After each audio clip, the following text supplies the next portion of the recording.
ஓம் சக்தி, ஓம் சக்தி, ஓம் சக்தி, ஆதிபராசக்தி, ஓம் சக்தி, ஓம் சக்தி, ஓம் சக்தி.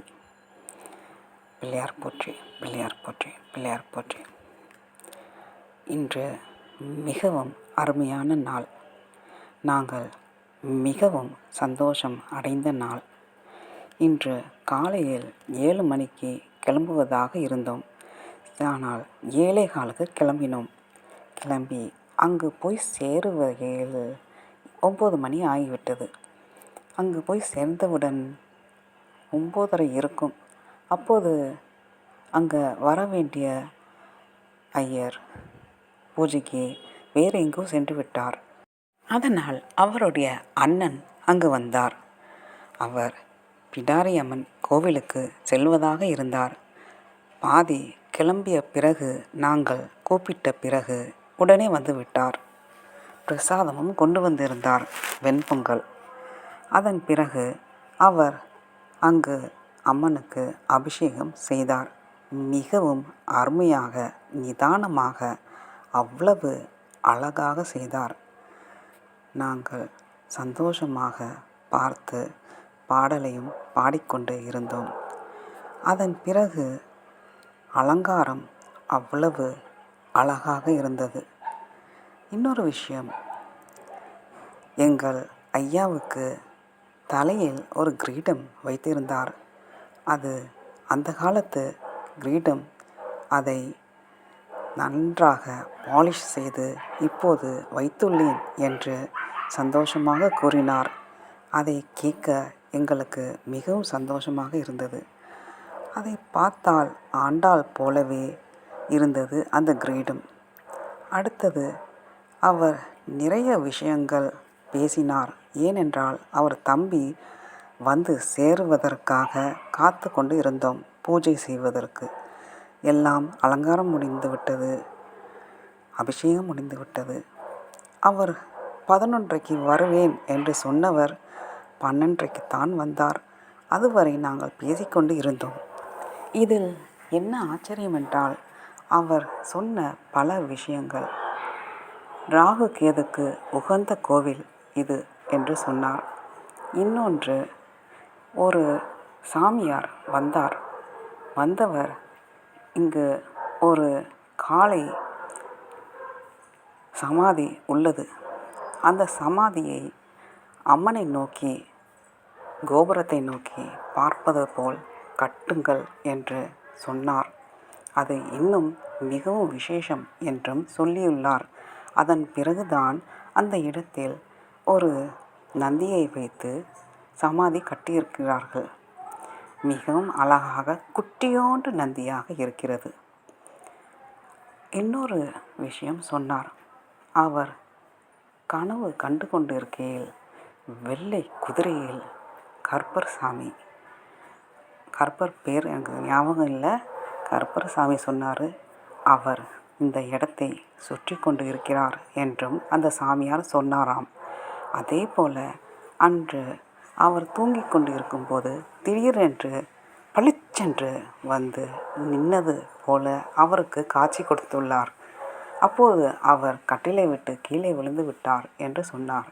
நான் வரும்போது நீ எப்படி படுத்து கொண்டு இருக்கலாம் என்று கேட்பதைப் போல சொன்னார். நிறைய விஷயம் அவர் பேசினார். அது எங்களுக்கு நிறைய சந்தோஷத்தையும் திருப்தியையும் கொடுத்தது. அதன் பிறகு 12:30 மணிக்கு வந்து பூஜை செய்தார்கள்.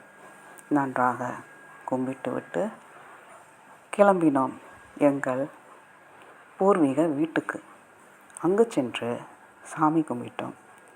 காலையில் மணி 3க்கே நான் எழுந்து லெமன் ரைஸ், எலுமிச்சை சாதமும் ஒரு மசாலையும் வைத்திருந்தேன். அது அங்கு கொண்டு போய் வைத்து சாமிக்கு வைத்து கும்பிட்டு விட்டு எடுத்துக்கொண்டு வந்தோம். தண்ணீரும் வைத்து சாமி கும்பிட்டோம். பல நாட்கள் கழித்து இப்போதுதான் எனக்கு அந்த பாக்கியம் கிடைத்துள்ளது, எங்கள் பூர்வீக வீட்டுக்கு செல்வதற்கு. அதற்கு நான் நன்றி சொல்ல கடமைப்பட்டுள்ளேன். அந்த 2 ஐயர்களுக்கும் நன்றி சொல்ல கடமைப்பட்டுள்ளேன். என் தெய்வம் பெரியநாயகி அம்மனுக்கும் நன்றி சொல்ல கடமைப்பட்டுள்ளேன். நன்றி அம்மா, நன்றி நன்றி.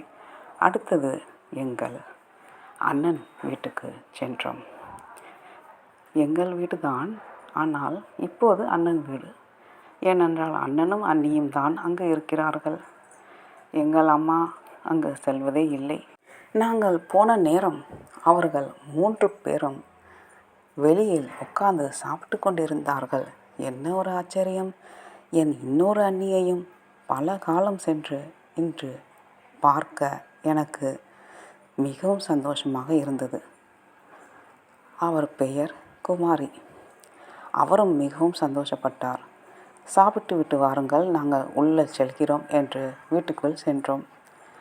போய் அந்த அறைகளை பார்த்தோம். அதன் பிறகு எங்கள் மூதாதையர் அப்பத்தா ஐயாவை பார்த்து கும்பிட்டு விளக்கேற்றி பூ வைத்து கும்பிட்டு உட்கார்ந்து கொண்டு இருக்கையில் 2 அண்ணிகளும் வந்து விட்டார்கள். இருவரும் அங்கு வந்து பேசி கொண்டிருந்தார்கள். நாங்கள் மூவரும் கொஞ்சம் நேரம் மனசு விட்டு பேசினோம். மிகவும் சந்தோஷமாக இருந்தது.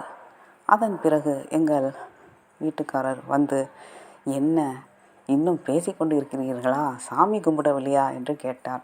சரி கும்பிடு கும்பிடு என்று கிளம்பி விட்டார்கள் இருவரும். நான் சாமி கும்பிட்டு அவர்களையும் கும்பிட சொல்லிவிட்டு அடுத்தது அறையை போய் திறந்து பார்த்து கொஞ்சம் தூசியாகத்தான் இருந்தது. ஆனால் என்ன செய்வது, எங்களுக்கு அந்த நேரம் கிடைக்க வேண்டும் போய் சுத்தம் செய்வதற்கு. அது பார்த்துவிட்டு கிளம்பினோம். எங்கள் அண்ணன் அண்ணி 2 அண்ணிகளையும் பார்த்து சந்தோஷமாக, ரொம்ப சந்தோஷமாக இருக்கிறது உங்களை பார்த்ததில் என்று சொல்லிவிட்டு கிளம்பிவிட்டோம். கிளம்பி நாங்கள் திருப்பி எங்கள் இடத்துக்கு வர்றதுக்கு மணி 6:30 ஆகிவிட்டது. என் தோழி ஆஞ்சநேயர் கோயில் வருகிறாயா என்று 5 மணிக்கு கூப்பிட்டாள். 5 மணிக்கு நான் சொன்னது, இன்னும் வழியில் வந்து கொண்டிருக்கிறேன், அதனால் எனக்கு வர முடியுமான்னு தெரியவில்லை, நீங்கள் செல்லுங்கள் என்று சொல்லிவிட்டேன். அவரும் சரி என்று சொல்லிவிட்டார். என் ஆஞ்சநேயருக்கு நன்றி நன்றி நன்றி. என் ஆஞ்சநேயர் எனக்கு நிறைய செய்துள்ளார். மிகவும் நன்றி ஆஞ்சநேயர். அம்மா தாயே மிகவும் நன்றி. என் முத்துக்கண் மாரியம்மா ரொம்ப நன்றி. என் அஞ்சலி தேவி அம்மா நன்றி. நிறைய நன்றிகள். மிகவும் சந்தோஷமாக இருக்கிறது. நன்றி நன்றி நன்றி. வணக்கம்.